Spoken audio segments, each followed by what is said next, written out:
মানসিক নিয়ন্ত্রণ হারিয়ে ফেলেছেন ট্রাম্প। বিশ্বের ইন্টারনেট ব্যবস্থা অকেজো করে দিতে পারে ইরান। ত্রিমুখী হামলায় বেকায়দায় ইসরায়েল, ফুরিয়ে আসছে আকাশ প্রতিরক্ষা ব্যবস্থা।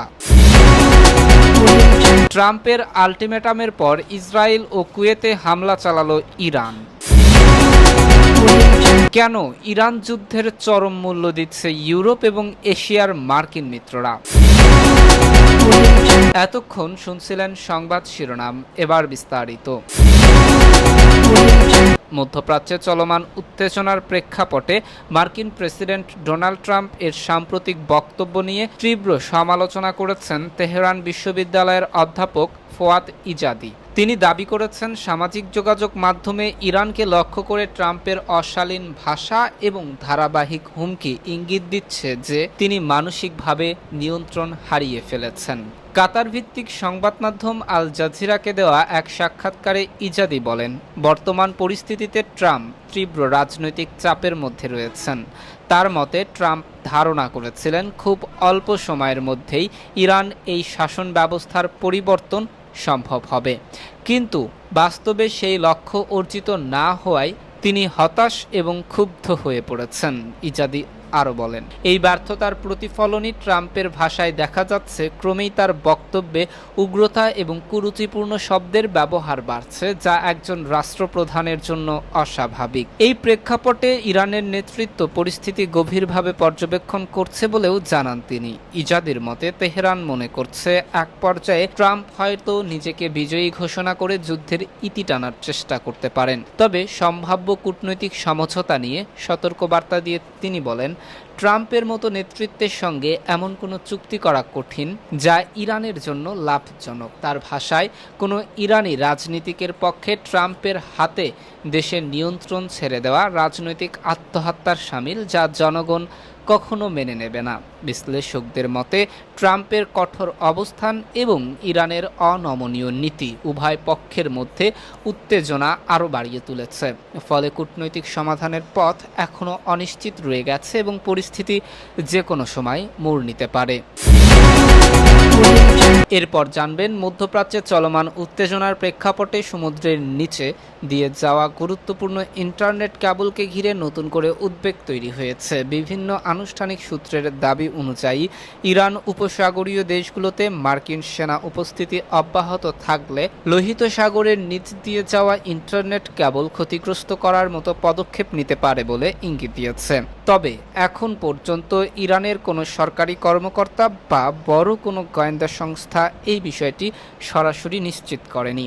লেবানিজ অস্ট্রেলীয় উদ্যোক্তা মারিও নাওফাল সামাজিক যোগাযোগ মাধ্যম এক্সে দেওয়া এক পোস্টে বলেন, ইরান এমন হুমকি দিয়েছে যে উপসাগরীয় দেশগুলোতে মার্কিন সেনা থাকলে সমুদ্রের নিচের কেবল কেটে দেওয়া হতে পারে। তার দাবি অনুযায়ী এই কেবলগুলো বিশ্বের মোট ইন্টারনেট ট্রাফিকের প্রায় 17% বহন করে। এর মধ্যে অ্যামাজন, মাইক্রোসফট এবং গুগল সমর্থিত সংযুক্ত আরব আমিরাত ও সৌদি আরবের কৃত্রিম বুদ্ধিমত্তা কেন্দ্রগুলো সংযোগ রয়েছে। তার মতে, এসব কেবল ক্ষতিগ্রস্ত হলে স্বল্প সময়ের জন্য নয়, বরং দীর্ঘ সময়, সম্ভবত কয়েক মাস ব্যাপী ইন্টারনেট বিভ্রাট দেখা দিতে পারে। বিশেষজ্ঞদের মতে, লোহিত সাগরের নিচে বিস্তৃত ফাইবার অপটিক কেবল নেটওয়ার্ক আঞ্চলিক ও আন্তর্জাতিক ইন্টারনেট ট্রাফিকের বড় একটি অংশ বহন করে। এশিয়া, ইউরোপ এবং মধ্যপ্রাচ্যের মধ্যে যোগাযোগের প্রধান মাধ্যম হিসেবেও এটি কাজ করে। বৈশ্বিক আর্থিক লেনদেন, ক্লাউড সেবা, ভিডিও কল, ইমেইল এবং কৃত্রিম বুদ্ধিমত্তা নির্ভর কার্যক্রম কিছুই এই অবকাঠামোর ওপর নির্ভরশীল। এদিকে কেবল স্থাপন ও রক্ষণাবেক্ষণের দায়িত্বে থাকা ফরাসি রাষ্ট্রীয় প্রতিষ্ঠান আলকাটেল সাবমেরিন নেটওয়ার্কস তাদের গ্রাহকদের ফোর্স ম্যাজিউর নোটিশ পাঠিয়েছে বলে জানা গেছে। আন্তর্জাতিক সংবাদ মাধ্যম ব্লুমবার্গের প্রতিবেদনে বলা হয়েছে, প্রতিষ্ঠানটির কেবল মেরামতকারী জাহাজ ইলদাবাত বর্তমানে সৌদি আরবের দাম্মাম উপকূলে অবস্থান করছে। অন্যদিকে প্রযুক্তি প্রতিষ্ঠান মেটার একটি ঠিকাদারি সংস্থা ইতোমধ্যে পারস্য উপসাগরীয় এলাকা থেকে তাদের কার্যক্রম সাময়িকভাবে বন্ধ করে দিয়েছে বলে জানা গেছে। একই সঙ্গে সমুদ্রের নিচের কেবল সংক্রান্ত কিছু কাজও স্থগিত রাখা হয়েছে। বিশ্লেষকদের মতে, যদি এই ধরনের অবকাঠামো লক্ষ্য করে কোনো ধরনের হামলা বা ক্ষতি করা হয়, তাহলে তা শুধু মধ্যপ্রাচ্য নয়, বরং পুরো বিশ্বের ইন্টারনেট ব্যবস্থা, অর্থনীতি এবং যোগাযোগ ব্যবস্থার উপর বড় ধরনের প্রভাব ফেলতে পারে। ফলে পরিস্থিতি নিয়ে আন্তর্জাতিক পর্যায়ে গভীর উদ্বেগ দেখা দিয়েছে। এরপর জানবেন, ইরান, ইসরায়েল ও যুক্তরাষ্ট্রকে কেন্দ্র করে চলমান সংঘাত 1 মাস অতিক্রম করার পর মধ্যপ্রাচ্যে পরিস্থিতি আরও উত্তপ্ত হয়ে উঠেছে। এই সংঘাতে সরাসরি ও পরোক্ষভাবে যুক্ত হয়েছে ইরানের ঘনিষ্ঠ মিত্র হিজবুল্লাহ এবং ইয়েমেনের হুতি বিদ্রোহীরা। ফলে ইসরায়েল এখন একাধিক দিক থেকে হামলার হুমকির মুখে রয়েছে। আল জাজিরার পশ্চিম তীর প্রতিনিধি নূর অদে জানিয়েছে, ইসরায়েলি নেতৃত্বের বক্তব্যে আত্মবিশ্বাসের প্রকাশ থাকলেও বাস্তব পরিস্থিতি অনেক বেশি জটিল। প্রধানমন্ত্রী বেনিয়ামিন নেতানিয়াহু বারবার দাবি করেছেন, ইসরায়েল যুদ্ধে সুবিধাজনক অবস্থানে রয়েছে এবং ইরানের ওপর চাপ তৈরি করা সম্ভব হয়েছে। তবে বিরোধী দলগুলো বলছে, সরকারের কাছে এই যুদ্ধ দীর্ঘমেয়াদে পরিচালনার জন্য কোনো স্পষ্ট কৌশল নেই এবং বাস্তব পরিস্থিতি ঢাকতে অতিরঞ্জিত বক্তব্য দেওয়া হচ্ছে। যুদ্ধের 1 মাস পেরিয়ে গেলেও ইসরায়েল এখনও ইরানি ক্ষেপণাস্ত্র ও ড্রোন হামলার হুমকির মধ্যে রয়েছে। একই সঙ্গে হিজবুল্লাহর রকেট হামলা অব্যাহত থাকা এবং হুতিদের যুক্ত হওয়ার ফলে নতুন করে তৃতীয় একটি যুদ্ধক্ষেত্র তৈরি হয়েছে। এতে ইসরায়েলের নিরাপত্তা পরিস্থিতি আরও জটিল হয়ে পড়েছে। মার্কিন সংবাদ মাধ্যম ওয়াল স্ট্রিট জার্নালের প্রতিবেদনে বলা হয়েছে, ক্রমাগত আক্রমণ প্রতিহত করতে গিয়ে ইসরায়েলের ইন্টারসেপ্টর মিসাইলের মজুদ দ্রুত কমে আসছে। বিশেষ করে অ্যারো এবং ডেভিড স্লিং এর মতো উন্নত আকাশ প্রতিরক্ষা ব্যবস্থা ব্যাপকভাবে ব্যবহার করতে হচ্ছে, তা অত্যন্ত ব্যয়বহুল। একটি ইন্টারসেপ্টর মিসাইলের খরচ প্রায় কয়েক লাখ ডলার পৌঁছে যায়। ফলে ইসরায়েলি সেনাবাহিনী এখন আকাশ প্রতিরক্ষা ব্যবস্থায় সীমিত ব্যবহার এবং রেশনিং পদ্ধতি চালু করতে বাধ্য হয়েছে। কৌশলগত এখন শুধুমাত্র সেই সব ক্ষেপণাস্ত্র ধ্বংস করা হচ্ছে যেগুলো গুরুত্বপূর্ণ অবকাঠামো বা জনবহুল এলাকায় আঘাত হানার সম্ভাবনা রয়েছে। অন্যদিকে কিছু ক্ষেপণাস্ত্রকে ইচ্ছাকৃতভাবে নজরদারিতে রাখা হচ্ছে যাতে মূল্যবান ইন্টারসেপ্টর সাশ্রয় করা যায়। এই পরিস্থিতিতে যুক্তরাষ্ট্রের ওপর ইসরায়েলের নির্ভরতা আরও বেড়েছে। ওয়াশিংটন ইতিমধ্যেই থার্ড প্রতিরক্ষা ব্যবস্থা মোতায়েন এবং অতিরিক্ত ইন্টারসেপ্টর সরবরাহের উদ্যোগ নিয়েছে। তবে মার্কিন প্রতিরক্ষা কর্মকর্তারা সতর্ক করে বলেছেন, একই সঙ্গে ইউক্রেন এবং মধ্যপ্রাচ্যের বিভিন্ন সংঘাতের কারণে যুক্তরাষ্ট্রের নিজস্ব মজুতও চাপের মধ্যে রয়েছে।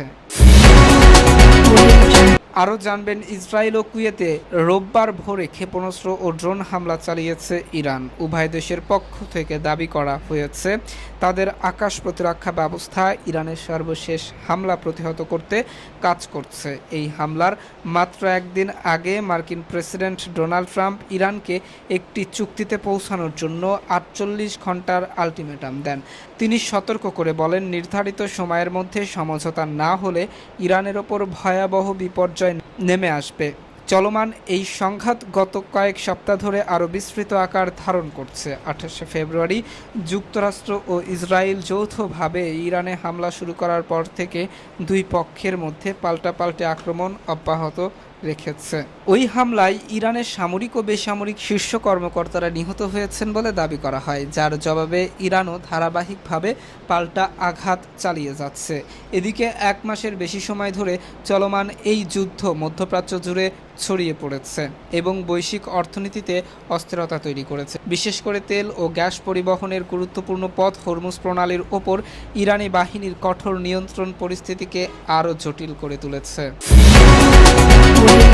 সর্বশেষ জানিয়ে দিব, মধ্যপ্রাচ্যে ইরানকে কেন্দ্র করে চলমান সংঘাত এখন সামরিক ক্ষেত্র ছাড়িয়ে ভয়াবহ অর্থনৈতিক সংকটের জন্ম দিয়েছে। গত 28শে ফেব্রুয়ারি শুরু হওয়া এই যুদ্ধের ফলে হরমুজ প্রণালীতে অস্থিরতা দেখা দেওয়ায় বিশ্বজুড়ে জ্বালানি এবং পণ্য সরবরাহ ব্যবস্থা মারাত্মকভাবে ব্যাহত হচ্ছে। বিশ্বের মোট তরলীকৃত প্রাকৃতিক গ্যাস এর প্রায় 1/5 এবং অপরিশোধিত তেলের প্রায় 1/3 এই হরমুজ প্রণালী দিয়ে পরিবাহিত হয়। ফলে এই গুরুত্বপূর্ণ নৌপথে বাধা সৃষ্টি হওয়ায় দক্ষিণ কোরিয়া, জাপান, ভারত এবং তাইওয়ানের মতো এশীয় দেশগুলো কাঁচামাল এবং জ্বালানির তীব্র সংকটে পড়েছে। বিশেষ করে কাতারের রাস লাফান এলএনজি কেন্দ্রে হামলার কারণে উৎপাদন ব্যাহত হওয়ায় পরিস্থিতি আরও জটিল হয়েছে। এর প্রভাবে দক্ষিণ কোরিয়ার শেয়ার বাজারে 12% এবং জাপানের বাজারে 7.2% পতন দেখা গেছে। ইউরোপেও দ্রুত সংকট বাড়ছে। ইউক্রেন যুদ্ধের ধাক্কা কাটিয়ে উঠতে না উঠতেই নতুন এই সংঘাত ইউরোপের জ্বালানি নিরাপত্তাকে ভয়াবহ চাপে ফেলেছে। বর্তমানে মহাদেশটির গ্যাস মজুদ মাত্র 28.9% নেমে গেছে, যা গত এক দশকের মধ্যে সর্বনিম্ন। একই সঙ্গে গ্যাসের দাম যুদ্ধ শুরুর পর থেকে প্রায় 98% বৃদ্ধি পেয়েছে, ফলে জার্মানি, ফ্রান্স এবং ইতালির মতো বড় অর্থনীতিগুলো চরম চাপে রয়েছে। প্রিয় দর্শক, আজ এ পর্যন্তই। দেখা হবে নতুন আরও একটি গুরুত্বপূর্ণ ভিডিওতে। সে পর্যন্ত সবাই ভালো থাকুন, সুস্থ থাকুন। আল্লাহ হাফেজ। আর আপনি যদি আমার চ্যানেলে নতুন হয়ে থাকেন তাহলে অবশ্যই চ্যানেলটি সাবস্ক্রাইব করতে ভুলবেন না।